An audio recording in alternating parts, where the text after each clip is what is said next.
Hello viewers, and a warm welcome to the show this evening. I'm your host Chef Andy, and as usual I've always got something very interesting for you at home. On this particular episode I'm going to be focusing on pasta. I'm going to be showing you a very different way to come up with a very simple, crowd pleasing and an inexpensive pasta dish. We're going to be making a very simple pea and bacon carbonara. But this particular recipe will of course be eggless. So for those of you who are pretty much fans of carbonara, this is a very good alternative for those of you of course who are not able to consume poultry products. Now before I begin, I will of course introduce the ingredients that we'll be working with on the show, just to give you an idea of what to expect. Now from the very front, you'll require a few pieces of garlic, 1 whole lemon, and about 3/4 cups of some thick cream or some whipping cream. You'll also require about 1 cup of some frozen peas, about 1 medium-sized white onion. Red onion can also work for this recipe, but I do recommend a white onion or some leeks. They really give a very good flavor. You'll also require some tagliatelle, a few strips of some bacon. You'll also require some Parmesan cheese, grated or any particular variety will work for this recipe. You'll also require some water to cook your pasta in, some salt and some black peppercorns to season with, some sprigs of some fresh parsley. You can of course alternatively use coriander for this recipe, and last but not least, some oil which will aid you in frying. Now before we begin, I will of course give you this chance to sit back, relax and unwind, and I'll catch you after a short break.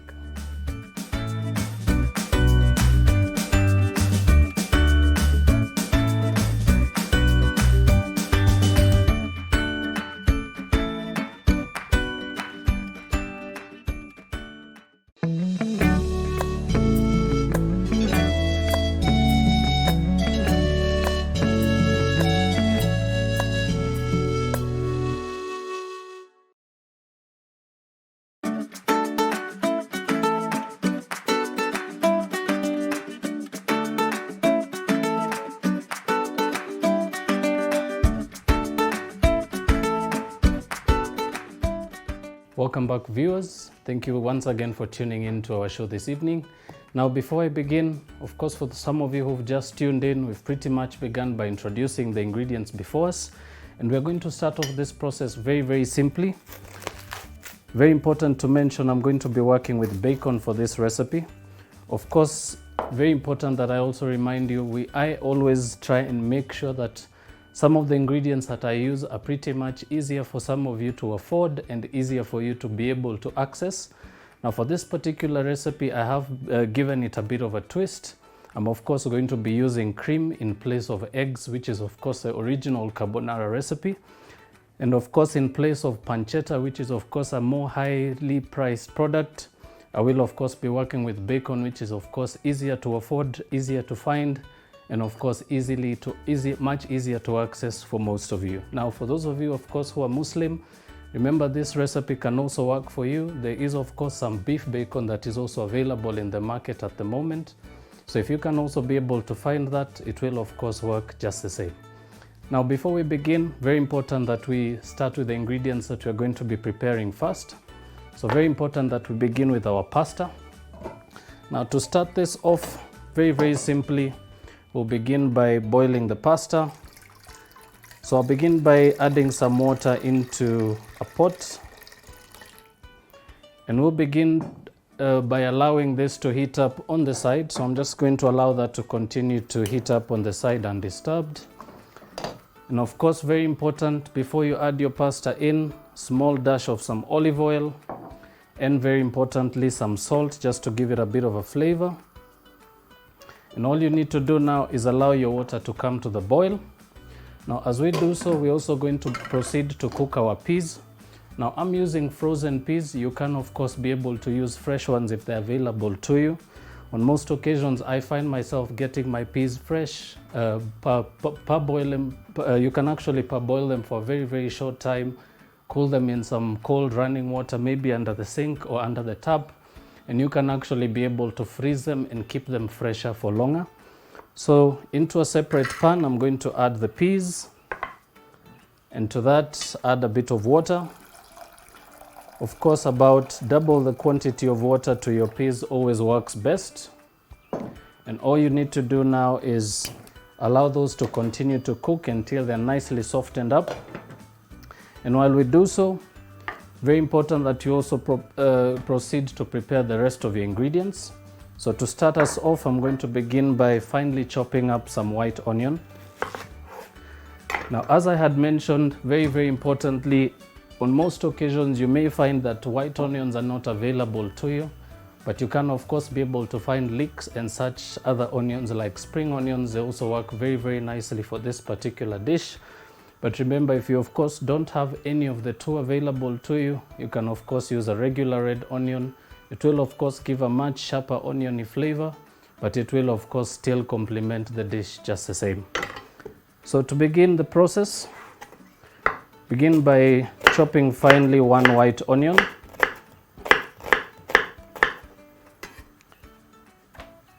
Slice right through the middle, and using your sharp knife, proceed to chop that very finely. You will of course require about one small onion or half a medium sized or half a large white onion for this recipe. And we're just going to pour those into a bowl. Remember this, we're actually going to be frying up a little later. So once that's done, you can set those aside and you can actually reserve the rest of your onion. Now next up, we're going to be chopping up our bacon as well.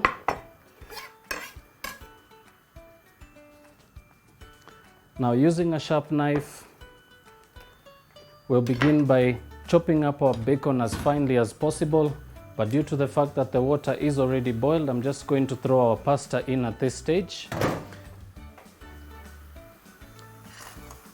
And that should actually cook for about 6 to 7 minutes, but of course very important to also remind you, if you're looking for the best desired results, especially when making your pasta, very important to make sure that you have adequate water in your pan. So proceed to make sure that your water actually touches almost the topmost surface of your pasta. You can of course also try different kinds of pastas that are available to you. You may as well actually try out with some spaghetti, some tagliatelle, very many pastas out there that you can try. But remember, as I said, on many occasions, the most basic recipes are pretty much best done with your preferences at home. So you can actually be able to work with any particular pasta of your choice. Now, we're going to proceed to chop up our bacon. And you can achieve that by easily just rolling your bacon up and using your sharp knife, proceed to slice those into some nice elongated strips. Also, something very important to mention, try and of course not use the rind. Remember, this will pretty much not cook it may actually not cook and become very tender on your pan. So you can easily proceed to remove that using your sharp knife, and you can of course discard those pieces. And for some of you who are also wondering what particular variety of bacon is best, I prefer collar bacon, but you can of course also use tricky bacon. Of course, pretty much depends on what's available to you. So once more, take off the rind and proceed to chop your bacon as finely as you can. Remember, this particular process is basically to aid you in making sure that your bacon is, of course, much easier to cook down into some easy to bite pieces. And it of course also aids you in making sure that you don't actually have some very large pieces of bacon sticking out of your pasta dish. So into a separate bowl, proceed to move your bacon, and you can discard the rest of the fat trimmings that you had a little earlier. Very important to also keep your hands clean through the process. Very important to make sure that you don't actually carry out any contamination whatsoever. So I always recommend, if you do have a separate knife, you can of course use a separate knife immediately after chopping up your pork, and of course proceed to turn over a cleaner surface on your chopping board. This will of course aid in making sure as well that you don't actually contaminate your ingredients as you continue. Now next up, I'm also going to be chopping up some fresh parsley. So very simply, begin by assembling your parsley into a bunch. Very simply also remove the stems. Remember, those are pretty much not easy to cook into a soft consistency. And once that's done, proceed to chop that as finely as you can.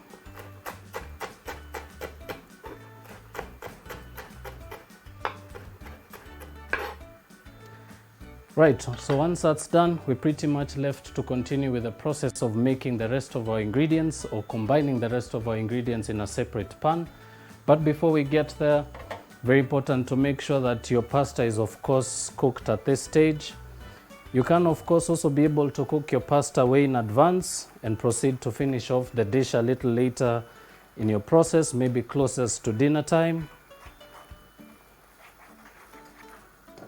And of course, as we allow that to continue to cook for about another 4 to 5 minutes, we're also going to check on our peas.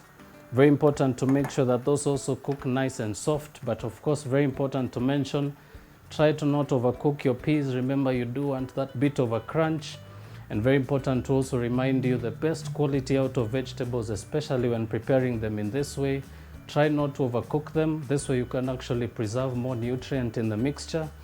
You can of course also make sure to clean them very nicely. Remember, the water is of course also very nutritious.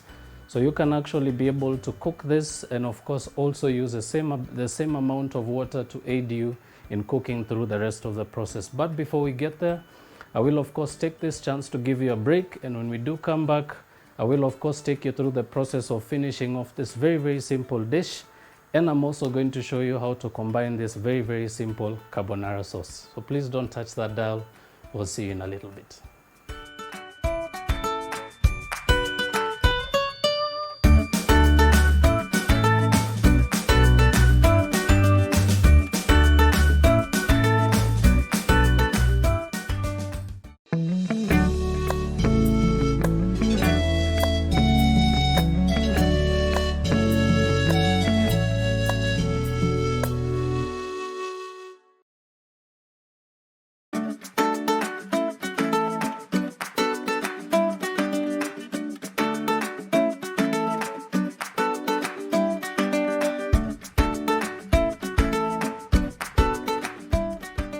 Hello viewers, and welcome back to the show. Before we proceed, I will of course recap on what you may have missed if you're just tuning in. We pretty much finished cooking our pasta, cooled it off under some cold running water under the tap, and we've also finished cooking our peas, which are now fully cooked. So we're going to now proceed to make the base for our sauce. So I'll of course begin by allowing the peas to sit in a separate pan or separate dish. And we'll of course begin this process very simply on a clean pan. So you can be able to do this on a large frying pan or even on a wok. And all you need to do is begin by preheating your pan. And to that we will add about 1.5 teaspoons of some olive oil. I recommend olive oil for the fact that it's actually a beautiful alternative to many oils. It may actually cost you a little more than the regular canola oil or your regular vegetable oil, but I do recommend it. Is a very good addition to your pantry. So if you haven't purchased some olive oil at home, I would recommend you do so. Now to begin this simple process, we're going to begin by frying up our bacon, and then we'll follow up by adding our onions. So into a hot pan, proceed to add your bacon. And what we're going to do here is we're basically going to begin by browning our bacon right up until the point it's beautifully crispy. So I recommend using a big large pan for this process, for the fact that you will of course be adding your pasta to this. Remember, most of the ingredients that we have remaining are pretty much going to come and we're pretty much going to complete the process by mixing all our ingredients into the dish. Also very important to mention a very key component, strainer. Now this particular tool is a very handy one, in the fact that it actually allows for you to cool off your pasta much quicker, allows for you to also drain your pasta very quickly, in that it's actually got some holes right through at the bottom. And the beautiful thing about this as well, it also aids in cooling your pasta a little faster, making sure that you don't actually have your pasta still cooking right after you take it out of the boiling water. So proceed to mix your bacon in the pan. Of course, using your slotted spoon to break up the chunks into some smaller pieces. And we're going to fry this right up until the bacon is beautifully browned and crispy. Also very, very important to make sure to always cook your bacon fully. Remember, this is a very, very key component that can actually be harmful to you, especially if not cooked fully. So I recommend any particular time that you will be working with pork now or even in the future, make sure to cook your meat to completely well done. And you can be able to tell this by making sure that the bacon is fully colored, that the pinkish coloring is actually cooked through, and it should actually give you a crispy brown result right at the end of the process.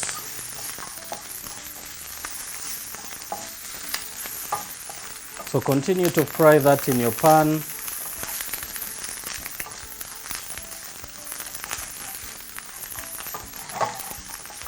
And right at the point where your bacon is just beginning to get to its crispy stage, proceed to add your white onions. Now, one particular thing I like about white onions for this recipe is they do add a very, very beautiful velvetiness to your dish. It actually also doesn't really overpower the dish as well. Right, so at this stage, we're pretty much going to saute our onions with the bacon. This will of course allow also for that excess oil to be absorbed by the onions, giving you a nice dry pan at the end of the process. Very important to also continuously mix the ingredients in your pan. This will of course aid in making sure that you get a more consistent cooking to all your ingredients, and of course make sure that you don't actually leave your pan unattended, because you could actually overcook your dish, and this will of course carry forward into changing the taste in general.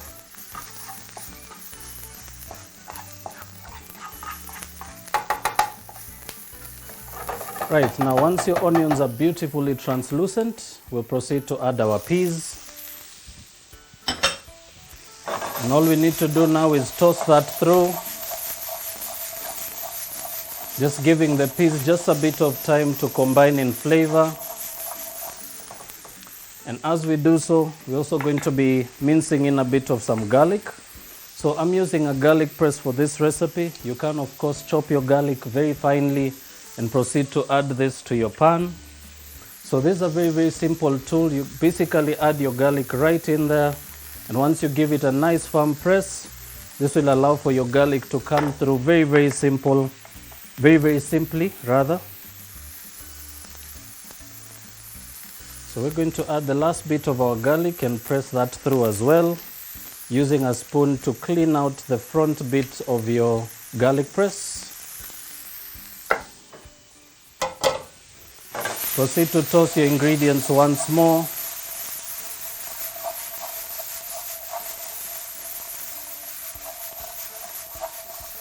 Right now, right at the stage where your peas are nicely, beautifully coated in a bit of the oil, we're also going to proceed to add in our cream.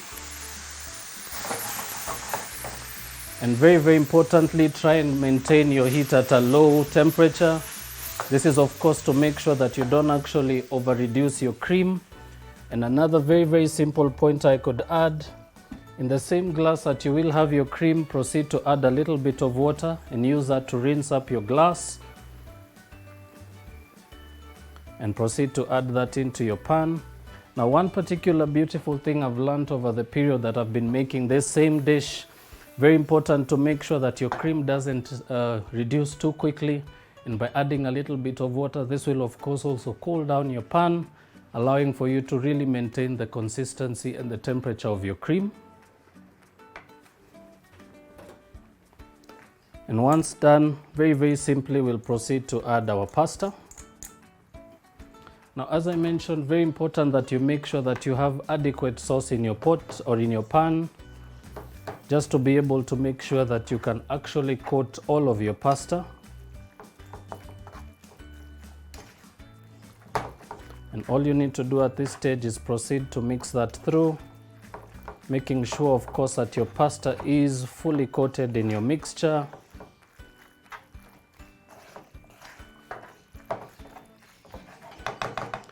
And of course, while maintaining your dish at a very, very low temperature, very important to remember to season with a bit of some salt. We're also going to be adding our chopped parsley at this stage. Also crush in some black peppercorns. And once more, mix that through. Very importantly, keeping your temperature at the most lowest degree possible.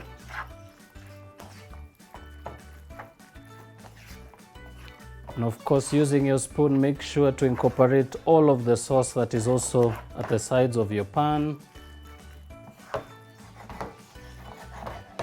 And one very, very important thing to also mention, you can of course also season with a little bit of olive oil. This will of course give it a nice beautiful shine, gives it a nice refreshing taste as well to the taste buds, and it actually balances off the richness of your cream.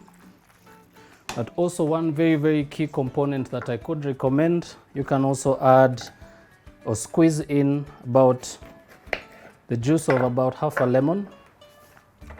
So by using a strainer, proceed to hold it right over your pan and squeeze in your lemon juice. Now, one beautiful thing about the lemon juice is it also brings a nice beautiful sharpness to the dish, brings out the best characteristics of your seasoning as well, and it also keeps your pasta nice and fresh.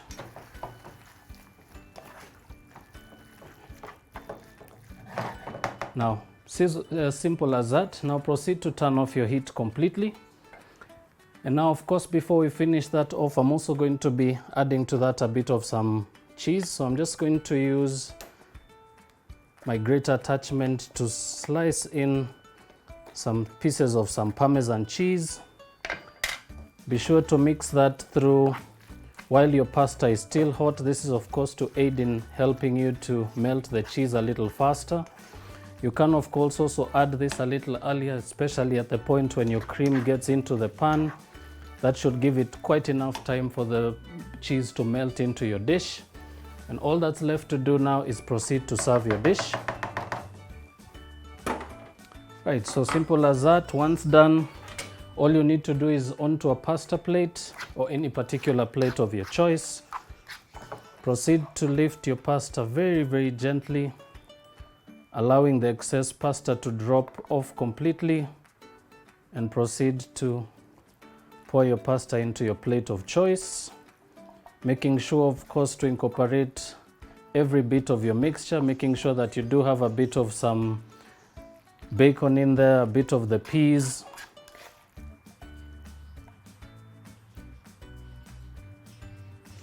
Right, so always very important to also mention, don't try and overfill your plate. Remember, it's also very recommended that you actually keep your portions nice and standard. For instance, for this particular plate, that will actually give a very, very beautiful portion for a full-grown adult. And all you need to do now is finish that off with a few slices of your Parmesan cheese. So I'm just going to grate those on the side. Of course, turning your cheese occasionally will give you a nice, more even surface for you to be able to grate some nice, beautiful, lengthy pieces. And once those are done, all you need to do is scatter those right over the top of your pasta. And that, ladies and gentlemen, is my very, very simple take on an eggless pea and bacon carbonara. Also very important to mention some of the beautiful additions you could add to this. You can of course season it a little more with some spices if you prefer yours very, very spicy. You can of course also add some chilies in there if you're looking at giving it quite a little bit of a kick. But for the dish that we've done today, this is as simple as you can get it. And as I mentioned, it is a very, very beautiful party pleaser and a very, very beautiful, inexpensive dish for your next dinner party. Something also to mention, remember the cheese is of course not necessary if you're not a big fan of cheese. For the bacon, for some of you that may be Muslim, remember there is also beef bacon that is available in the market at the moment, which is of course a very, very beautiful alternative to using pork. But for now, we have come to the last and final part of the show. I will thank you once again for tuning in this far and showing your support by tuning in today. But I will remind you, very, very importantly, I'm always happy to host some of you on the show. So if you're of course feeling very eager and keen to join us on the show, very, very simple process. There is a very, very short code on the screens next to you. Be sure to just text us through that code. Give us a bit of detail about what you're about, where you're from, and maybe even something you're interested in learning how to cook on our very show. And you may actually be the next lucky guest to join us here with us on the show. But I will also remind you, if you haven't subscribed to our YouTube channel, that's BrandPlus TV Kenya, do make a point of doing so. And by doing so, you will of course be able to find this and many other beautiful recipes to try out in your very own home kitchen. But from me, Chef Andy, I will thank you once again for tuning in today. And until the next episode, do stay blessed and see you soon.